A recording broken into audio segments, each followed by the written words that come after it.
L'attaque des Titans est officiellement terminée. C'est vraiment la fin d'une ère. Une très belle époque se termine sous nos yeux. Bien que en son temps, la fin du manga a créé un tollé sur la toile, force est de constater que la fin en animé a provoqué tout l'effet contraire. Pour plusieurs d'entre vous la qualifient déjà de meilleure fin all-time animé. Ouais, pourquoi donc? Est-ce que c'est l'ensemble des scènes épiques et émotionnelles qui ont fait de cette fin une fin mémorable, ou tout simplement la complexité de certaines scènes qui auront rajouté de la profondeur à une histoire qui était déjà incroyable? La chose, je pense, plus pour la deuxième option, et c'est pour ça dans cette vidéo, les potos, on va revoir ensemble certaines scènes qui ont rajouté de la profondeur à la fin de l'attaque des Titans, la rendant incroyable et cimentant l'œuvre parmi les meilleures jamais écrites dans le domaine de la fiction. Par ailleurs, reste jusqu'à la fin de la vidéo, j'ai une petite question existentielle pour toi. Et si jamais tu trouves de la valeur dans ce que tu regarderas dans cette vidéo, n'hésite pas à laisser un commentaire et à t'abonner, subscribe, ça fera vraiment plaisir. Allez, sans plus attendre, c'est parti. Pour moi, c'est la scène la mieux écrite de l'épisode. Oui, je pèse mes mots et je vais t'expliquer pourquoi. Armin et Zeke s'exposent l'un à l'autre leur manière de voir en fait la race humaine. T'as Zeke d'un côté qui essaie de faire comprendre à Armin que pour lui en fait les êtres humains ne font que se reproduire, pas peur de rentrer en voie d'extinction. Le reste, peu de choses leur importent à part ça. C'est là que Armin, en se remémorant les fois où il courait avec Eren et Mikasa, va se rendre compte d'un truc. C'est que pour lui en fait, peu importe de gagner ou de perdre, ce qui était le plus important pour lui, c'était les moments passés avec ses camarades. C'était les moments passés avec Mikasa et Eren. C'était ce moment-là qu'il pouvait vivre avec des gens qui tiennent à lui et à qui lui aussi il tient. En fait, il y avait un problème chez Zeke. Quelque chose qui manquait. Et on ne peut pas lui en vouloir de ne pas l'avoir découvert parce qu'à aucun moment il ne pouvait le découvrir vu qu'il n'a pas pu expérimenter ce qu'était l'amour parental. Et heureusement, cette discussion avec Armin va lui faire voir la vérité. En fait, tout ce qu'il pensait vouloir n'était pas ce qu'il voulait. Sauver Eldia et le monde n'était pas forcément ce que Zeke voulait. Ce que lui, il voulait en fait, c'était pouvoir bénéficier d'une enfance. Cette enfance-là qu'on lui a arrachée. Cette enfance-là que la séparation entre Grisha et puis sa mère Dina lui a arraché. C'est tout ce qu'il voulait avoir. Il voulait pouvoir être cajolé par sa mère. Il voulait pouvoir jouer à la balle avec son père. D'ailleurs, c'est un beau symbole parce que là où chez Armin, le symbole de tout ça, le symbole d'avoir le bonheur dans les choses simples se matérialisait par une feuille, et du côté de Zeke, c'était la balle de baseball. Balle qui lui a permis en fait de compléter le puzzle complexe de son existence. Il voulait juste être aimé comme un enfant. Au final, Zeke aussi était un personnage tragique de cette histoire qui est victime aussi de la malédiction d'Ymir Fritz.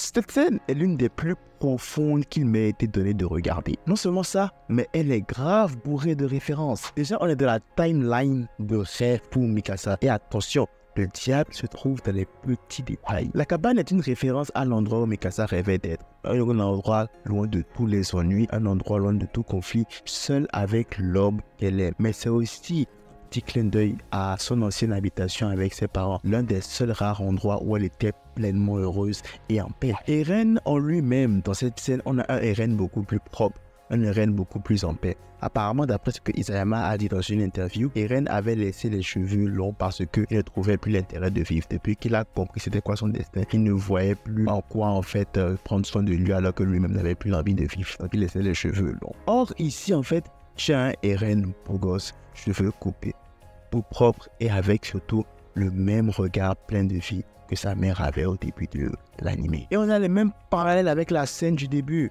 Vous vous rappelez la scène où Mikasa vient voir Eren sous l'arbre, c'est la même scène sauf que cette fois-ci les rôles sont inversés. Cette fois-ci c'est Eren qui vient réveiller Mikasa et c'est Mikasa qui se réveille comme d'un mauvais cauchemar et qui a une larme qui lui coule des yeux. Alors qu'on se rappelle au début de l'anime, c'était Eren qui expérimentait cela. Le petit clin d'œil. Et cette scène, en fait, cette scène de la cabane aussi, a une grande signification. Elle nous montre que, en fait, depuis le début de l'intrigue, Mikasa a fait les bons choix.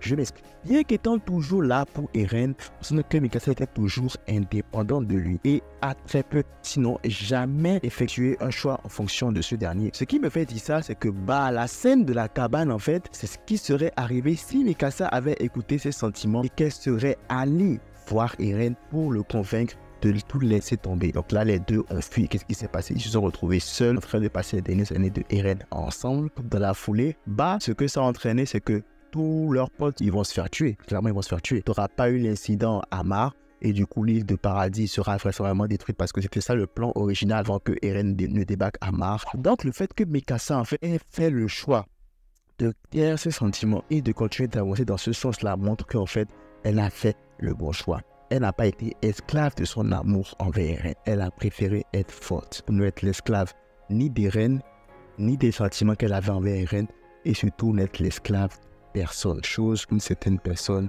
n'a pas réussi à faire son temps. On y reviendra un peu plus tard pour ce cas-là. Vous vous rappelez que j'ai dit à un moment donné que quelqu'un n'a pas su se défaire de ses sentiments amoureux? Eh bien, je parlais d'Ymir Fritz. Ymir Fritz qui a littéralement vécu le syndrome de Stockholm, tombé amoureux du roi Fritz, qui a tué toute sa tribu, qui l'a maltraité et tout. Le gars l'a même tué en fait. Et le pire dans tout ça, c'est qu'elle est devenue esclave de cet amour-là après sa mort. Ce qui fait qu'elle n'a jamais pu trouver le repos. Et elle a maudit l'humanité avec tout ce concept-là de titan. Et depuis donc, pour briser cette malédiction, il fallait quelqu'un. Il fallait une femme qui éprouve des sentiments forts pour quelqu'un, mais qui, contrairement à elle, ne soit pas esclave de ces sentiments-là. Qui était cette femme-là? Mikasa Ackerman. Elle n'est pas belle cette histoire-là? Donc les mots de tête random que Mikasa avait et puis Eren lui avait menti comme quoi que c'était genre une résonance chez la Ackerman. En fait, c'était Ymir qui essayait de raisonner avec Mikasa pour des raisons que les deux seuls savent en vrai. Même moi, je ne sais pas. Une chose est sûre, c'était que c'est bel et bien Mikasa l'élu. Car en tuant l'amour de sa vie, comme un symbole qu'elle n'était pas emprisonnée par les sentiments qu'elle ressentait pour ce dernier, a réussi à libérer Ymir qui, elle, était esclave de son amour depuis plus de 2000 ans. Et on le voit à la fin, quand Ymir est enfin libéré, et bien, la malédiction des titans aussi est totalement levée. Alors, moi, la question est de savoir, est-ce que c'est Mikasa qui a pu finalement arrêter la malédiction des titans ou c'est Eren qui avait tout prévu? Et en vrai, c'est quand même fou de se dire que tout ça là, en fait, est parti de Ymir Fritz qui souffrait d'un syndrome de Stockholm. Il y a quand même cette histoire. À part cet aspect-là, en fait, lié à Ymir Fritz, cette scène-là nous révèle aussi beaucoup de choses par rapport à Eren. Eren, depuis le début, voulait activer le grand terrassement. Ça, c'est clair, net, signé. Peu importe ce qui allait se passer. Et c'est bien plus compliqué que ça en fait. Parce que grâce au pouvoir du titan assaillant, Eren était capable de voir son passé, son présent et son futur au travers des yeux de son père. Et surtout, il pouvait voir aussi tous les futurs possibles. Et ce, depuis sa naissance. Depuis qu'il s'est éveillé en embrassant la main d'Historia, le pauvre n'était plus le même.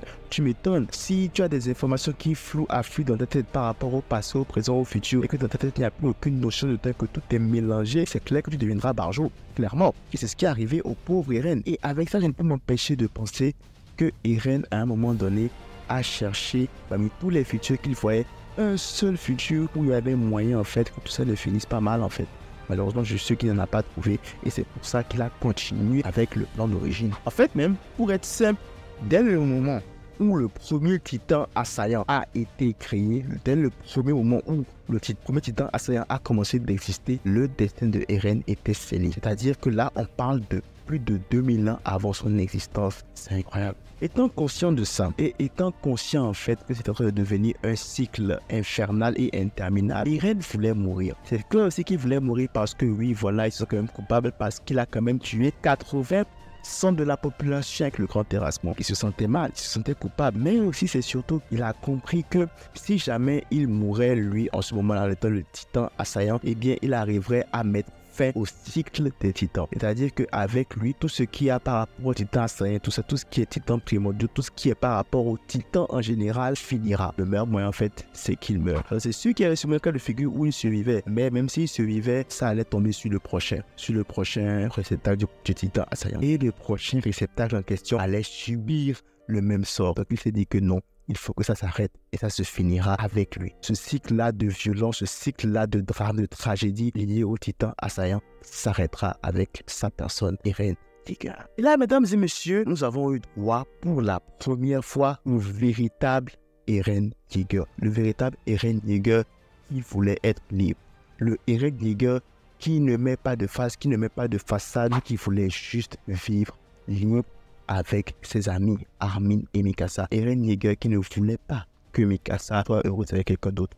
que lui. C'est le véritable Eren Yeager, Bobby, à qui Grisha a dit tu es libre. Ce Eren Yeager là, qu'on n'a jamais pu voir depuis le début de la série, qu'on voit enfin maintenant. Ce n'est pas vous, pendant tout ce temps-là, jouer un personnage, et maintenant, enfin, maintenant que tout est presque fini, il peut enfin être libre, peut enfin être lui-même et dire ce qu'il ressent vraiment. C'est belle cette scène, on va se le dire, elle était très belle. Les significations derrière certains éléments de cette scène sont juste incroyables, vraiment. On en parle aussi du meilleur ami que Armin a été. Non mais franchement, Armin, ce gars, c'est un mec. Au lieu de laisser Eren continuer de s'apitoyer sur son propre sort, au lieu de laisser Eren continuer de culpabiliser, il lui a dit, écoute frérot, tu n'es pas le seul à être coupable dans cette histoire. Nous sommes tous autant coupables. Nous deux là, frérot, on est tous les deux coupables. C'est moi qui t'ai induit avec mon rêve de découvrir le monde extérieur. J'ai tué beaucoup de gens. Peut-être pas autant que toi, mais j'ai tué beaucoup de gens avec le pouvoir du titan colossal. Et donc, ce fait-là que Armin, en fait, lui aussi s'assume à un peu, en fait, donner un beau au cœur à Eren.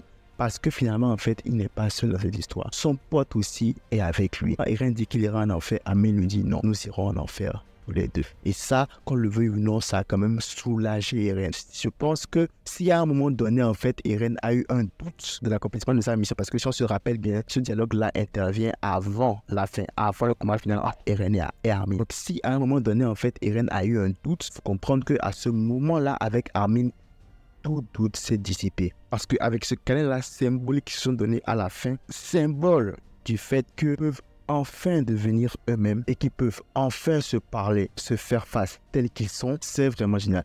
Et ce moment, en gros, ils le méritent car ils ont enfin reconnu qu'ils étaient de très grands fautifs dans cette histoire, mais en même temps, ils ont commencé à se rendre compte qu'ils étaient des victimes aussi. Une scène remplie de révélations de bons moments parce que oui, il ne faut pas oublier quand même qu'on a eu beaucoup d'éclaircissements par rapport au manga. De toute façon, même déjà, il faut comprendre que cette scène a été totalement réécrite par Isayama. D'ailleurs, l'épisode en lui-même a été réécrit. C'est pas ce qu'on avait dans le manga.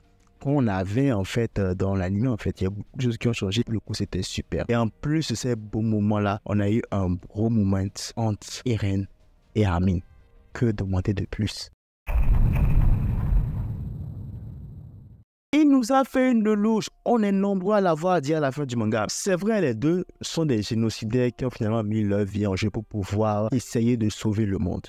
Cependant, leurs actes, bien qu'ayant beaucoup de points en commun, sont loin d'être semblables. Je l'explique. Lelouch, lui, il a placé sa mort au centre même de son plan. En gros, il a usé de trahison, génocide, haine, mensonge, tout ce que tu veux, pour pouvoir rassembler plusieurs peuples contre lui, que une fois qu'il soit mort, ces peuples-là qui avaient cette haine-là en commun pour lui, puissent s'asseoir autour d'une table afin de partager cette haine-là pour pouvoir réfléchir à comment créer un monde meilleur. Ce qui est différent de notre ami Eren Yeager. Eren, quant à lui, voulait juste que ses amis soient heureux. Et le cycle dans lequel ils étaient avec tous ces histoires de titans-là permettait pas à ses amis d'être heureux. Le conflit entre les Indiens et les Mâts repose essentiellement sur cette entité-là de titans. Alors, tant que le titan assaillant sera là, et bien ce cycle-là continuera. Et du coup, il fallait que le titan assaillant meure pour rompre le cycle. Il n'y avait que ses amis qui pouvaient être capables de le tuer et de l'arrêter. Mais pour inciter ses amis à le tuer, il fallait qu'il incite une certaine haine envers ses amis. Et du coup, il a donc mené toutes ces actions qu'il a menées afin de dresser ses amis contre lui et de pouvoir leur donner assez de haine pour pouvoir avoir le courage de l'affronter et de le tuer. Sa mort n'était pas pour permettre à des gens de se réunir autour d'une table et de parler. Non. Eren, sa mort était pour briser le cycle des titans, arrêter les différents conflits liés aux titans qui touchaient principalement l'île du paradis et ses amis qu'il aimait. Même mode opératoire, on peut le dire, mais le fond et les motivations diffèrent vraiment. Comme si on n'avait déjà pas eu assez avec tous ces moments, toutes ces révélations, tous ces trucs pris. Les endings de fait viennent rajouter une couche en plus. Et franchement, déjà, on était déjà bien avec tout ce qu'on a eu. On voit Mikasa qui est finalement retournée sur l'île du paradis, mais elle a refait sa vie. Elle a refait sa vie avec quelqu'un d'autre.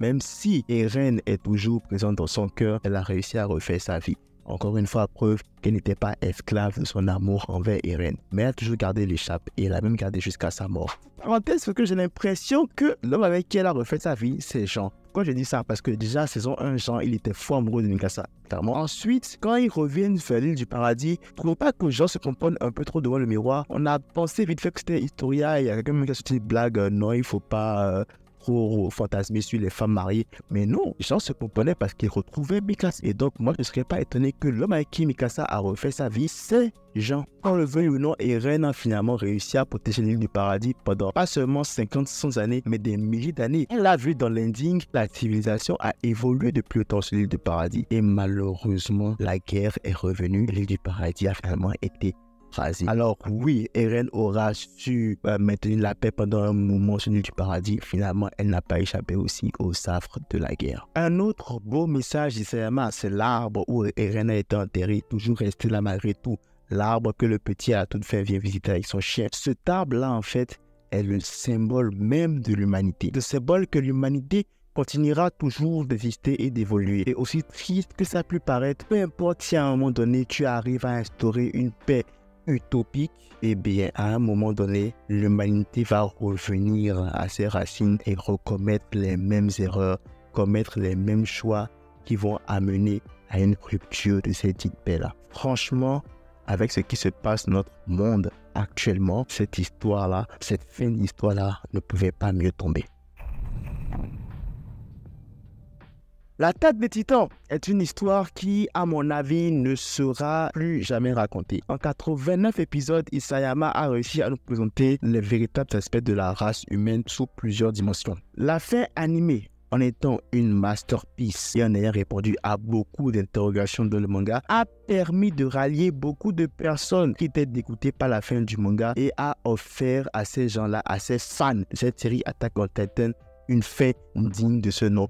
Une fin digne de l'anime, une fin digne de la grande œuvre. Une histoire unique qui aura fait ses preuves au fil des années, qui désormais peut se vanter d'être parmi les meilleures histoires jamais racontées dans le domaine de la fiction. Pas seulement des animés, mais de la fiction. Nous devons vraiment nous estimer heureux de vivre à l'époque de certains mangaka comme Hajime Isayama et de pouvoir être témoins du prime de leur talent. C'est vraiment un privilège incroyable et nous devons nous estimer grave heureux. Je vous avais promis avant la fin de la vidéo une question. Alors, seriez-vous prêts à sacrifier vos proches pour sauver le monde? Ou seriez-vous prêts à sacrifier le monde pour sauver vos proches? Je vous dis à très bientôt. Merci d'être resté jusqu'à la fin de cette vidéo. Prenez tout soin de vous et de vos proches. Et don't cry because it's over. Smile because it happened. Prenez soin de vous et de vos proches.